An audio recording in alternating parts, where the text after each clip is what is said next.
Assalamualaikum warahmatullahi wabarakatuh. Hamdan wa syukran lillah wassalatu wassalamu ala rasulillah la haula wala quwata illa billah amma ba'du. Perkenalkan, nama saya Fitrah Aida Amelia dengan NIM 2121287.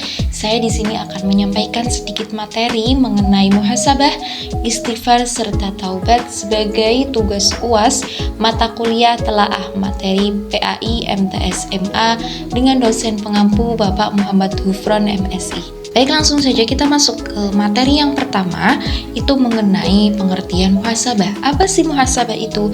Muhasabah adalah introspeksi diri, memperhatikan dan merenungkan hal-hal baik dan buruk yang telah dilakukan, termasuk memperhatikan niat dan tujuan suatu perbuatan yang telah dilakukan, serta menghitung untung dan rugi suatu perbuatan. Baiknya, materi yang kedua adalah pengertian istighfar. Apa sih istighfar itu?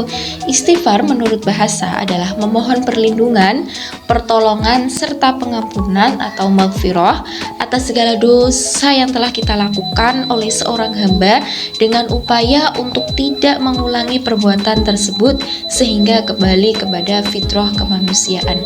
Materi yang ketiga mengenai taubat. Apa pengertian dari taubat?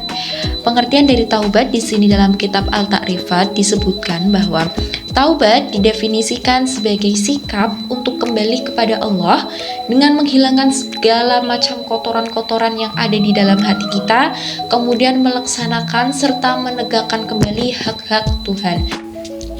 Baik, materi selanjutnya mengenai hadis keutamaan dari muhasabah, istighfar serta taubat. Di sini saya menyebutkan mengenai hadis keutamaan muhasabah, diriwayatkan dari Umar bin Khattab. Hadisnya berbunyi seperti ini. Wa yurwiya an Umar bin Khattab qala hasibu anfusakum qabla an tuhasibu wa tazinu lil ardi al akbar wa inna ma yakhful hisab yaumal qiyamah ala man hasiba nafsahu fid dunya, rawahu Tirmidzi. Kemudian hadis mengenai keutamaan dari istighfar.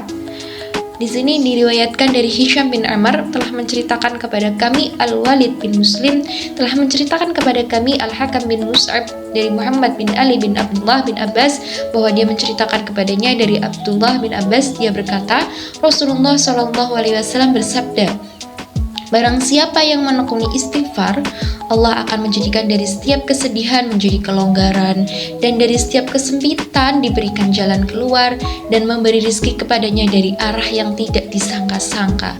Hadis riwayat Ibnu Majah. Kemudian yang ketiga, hadis mengenai keutamaan taubat. Dari Muhammad bin Abdullah bin Numair telah menceritakan pada kami, Al-Walid bin Bukair Abu Jannab telah menceritakan pada kami, Abdullah bin Muhammad Al-Adawi telah menceritakan padaku dari Ali bin Zaid, dari Sa'id bin Musaib, dari Jabir bin Abdullah berkata, Rasulullah SAW mengkhutbahi kami seraya bersabda, wahai manusia, taubatlah sekalian semua kepada Allah sebelum kalian mati. Bergegaslah melaksanakan amal solih sebelum kalian sibuk. Hadis riwayat Ibnu Majah. Kemudian materi yang selanjutnya mengenai keutamaan dari muhasabah, istighfar, serta taubat. Apa saja keutamaan-keutamaannya? Nah, keutamaan muhasabah itu ada beberapa keutamaannya. Yang pertama, kita bisa mengetahui aib diri kita sendiri. Yang kedua, dengan bermuhasabah, seseorang akan kritis pada dirinya dalam menunaikan hak Allah. Yang ketiga, dengan bermuhasabah akan membantu seseorang untuk bermuraqabah. Yang keempat, dengan muhasabah seseorang mampu memperbaiki hubungan di antara sesama manusia. Kemudian keutamaan dari istighfar. Apa saja keutamaan dari istighfar itu? Di sini ada 6 macam keutamaan dari istighfar. Yang pertama, istighfar dapat menghapus dosa-dosa kita. Yang kedua, istighfar dapat mengabulkan doa. Yang ketiga, dapat membuka pintu rezeki. Yang keempat, dimudahkan segala urusannya oleh Allah. Yang kelima, mendapatkan ampunan dari Allah. Dan yang terakhir, mendapatkan rahmat dari Allah Subhanahu wa Ta'ala. Oke, yang terakhir adalah keutamaan dari taubat. Apa saja keutamaan dari taubat itu?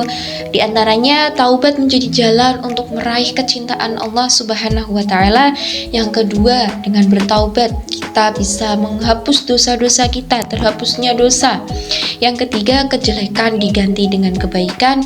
Yang keempat, sebagai pembersih hati kita. Yang kelima, mendapatkan kecintaan dari Allah. Dan yang terakhir, diberikan kenikmatan yang sangat baik, yang lebih baik dari Allah Subhanahu wa Ta'ala. Kemudian beberapa materi yang dapat saya sampaikan, kurang lebihnya saya mohon maaf. Billahi taufiq wal hidayah. Wassalamualaikum warahmatullahi wabarakatuh.